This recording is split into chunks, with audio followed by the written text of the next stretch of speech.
açan bağıma, eller ağlar oldu gençlik çağıma.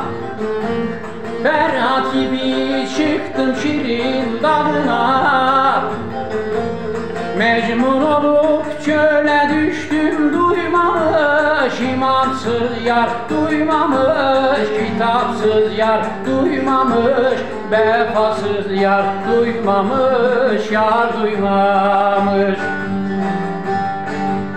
Mecnun olup çöle düştüm, duymamış kitapsız yar, duymamış imansız yar, duymamış vefasız yar, duymamış yar, duymamış.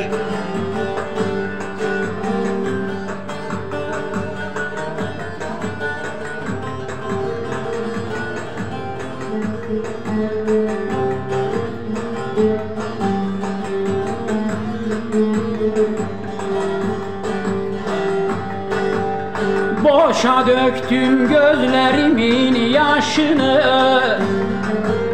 bırak derler bırakamam peşini. Yar diyerek şu belalı başımı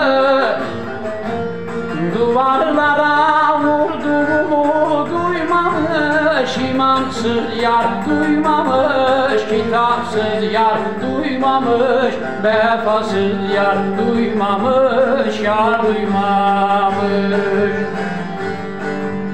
Hücrelere konduğumu da duymamış imansız yar, duymamış kitapsız yar, duymamış vefasız yar, duymamış yar, duymamış.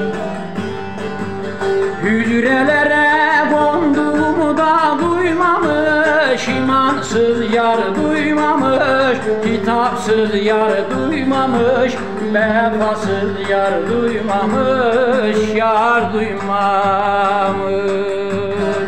Mustafa, senin de eline yüreğine sağlık. Eyvallah abi.